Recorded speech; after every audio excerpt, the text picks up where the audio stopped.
జీవము గల యేసునామమున ప్రేమైనటువంటి సహోదరి సహోదరులారా, ఈరోజు తల్లి తిరుశుభ యేసు పవిత్ర తిరుహృదయ మహోత్సవమును కొనియాడుతూ ఉన్నది. హృదయం అనేది ప్రేమకు గుర్తుగా నిలయంగా ఉంటూ ఉన్నది. ప్రతి మానవుడు ప్రేమ కోసం తపన ఆరాటపడతాడు. ఈ లోకమంతా ప్రేమ చేత నడిపించబడుతుంది, ప్రేమ చేత కదిలించబడుతుంది. అన్ని ప్రేమల కంటే దేవుని ప్రేమ స్వచ్ఛమైనది, ఉన్నతమైనది. హద్దులు ఎల్లలు లేనటువంటి ప్రేమ దేవుని ప్రేమ. క్రీస్తు మన కొరకై ఎటువంటి ప్రేమతో తన ప్రాణాన్ని సిలువలో త్యాగం చేశాడో ఆ ప్రేమను మనందరము అర్థము చేసుకోవాలి, గుర్తించాలి. ఆయన ప్రేమలో ఎదుగుతూ ఆయన ప్రేమలో జీవించాలి. యేసు తిరుహృదయ పటమును మనం చూసినప్పుడు మనకు 4 సూచికలు లేక గుర్తులు కనబడతాయి. మొదటిగా యేసు తిరుహృదయము. అది యేసు నిత్య ప్రేమకు గుర్తుగా ఉంటూ ఉన్నది. ఆ హృదయం నుండి రక్తపు బొట్లు బొట్లుగా రక్తము కారుతున్నట్లు ఉంటూ ఉన్నది. అనగా క్రీస్తు ప్రేమ సజీవముగా కొనసాగబడుతూ ఉన్నది. హోషేయ గ్రంథము 11వ అధ్యాయము 1వ వచనం నుండి 4వ వచనంలో మనం చూస్తూ ఉన్నాము. దేవుడు ఒక తల్లిగా ఒక తండ్రిగా తన ప్రేమను కుమ్మరిస్తూ ఉన్నాడు. యెషయా గ్రంథము 49వ అధ్యాయము 15, 16వ వచనంలో తెలిపినటువంటి విధముగా మనల్ని మరువని విడువని ఎడబాయని దేవుడు, మనం పాపంలో పడిపోతూ ఆయన హృదయానికి ద్రోహము చేస్తూ ఉన్నాము. కానీ మనల్ని ఇంకా ఆయన ప్రేమిస్తూనే ఉన్నాడు. రెండవదిగా ముళ్ళతో అల్లిన కిరీటము మన పాపానికి మరియు మనం దేవుని ప్రేమకు చేస్తున్నటువంటి ద్రోహానికి గుర్తుగా ఉన్నది. మన పాపములు ఇంకా ఆ హృదయాన్ని గాయపరుస్తూ ఉన్నవి. రోమీలకు రాసినటువంటి లేఖ 1వ అధ్యాయము 25వ వచనము, ఇర్మియా గ్రంథము 2వ అధ్యాయము 13వ వచనము, యెషయా గ్రంథము 1వ అధ్యాయము 2, 3వ వచనములో మనం చూస్తూ ఉన్నాము. మూడవదిగా రగులుతున్నటువంటి అగ్ని దైవ సాన్నిధ్యానికి గుర్తుగా ఉంటూ ఉన్నది. మండుచున్నటువంటి పొద ద్వారా మోషేకు దేవుడు దర్శనమయ్యాడు. అగ్ని స్తంభముగా ఇజ్రాయేలు ప్రజలను నడిపించాడు.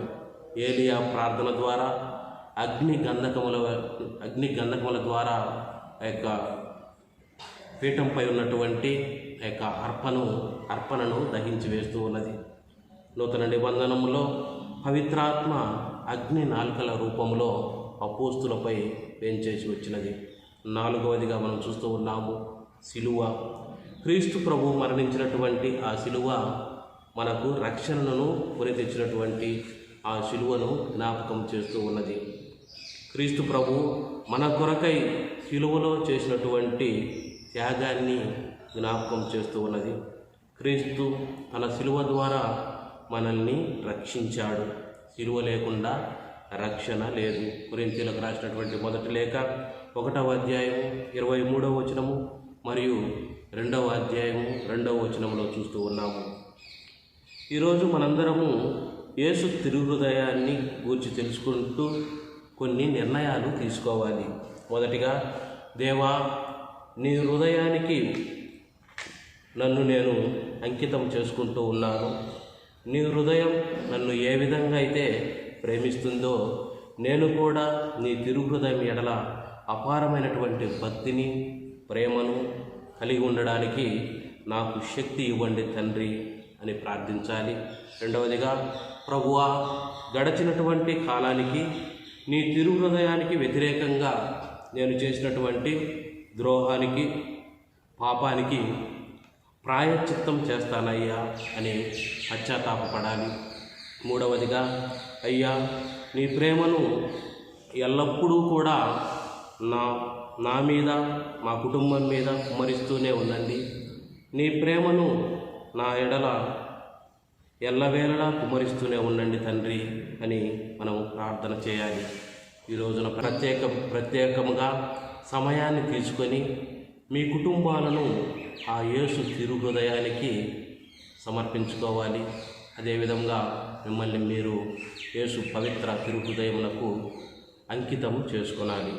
మేరీ మార్గరెట్కు దేవుడు దర్శనమై ఏ కుటుంబంలో అయితే యేసు తిరుహృదయం పటం కలిగి గౌరవించబడుతుందో ఆ గృహమును నేను దీవిస్తాను అన్న సందేశము ఆమెకు తెలుపబడినది.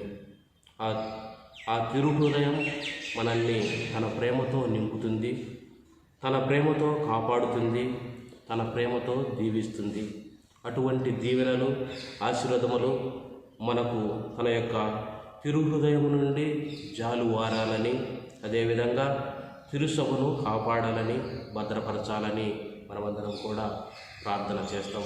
పిత, పుత్ర, పవిత్రాత్మ నామమున ఆమేన్.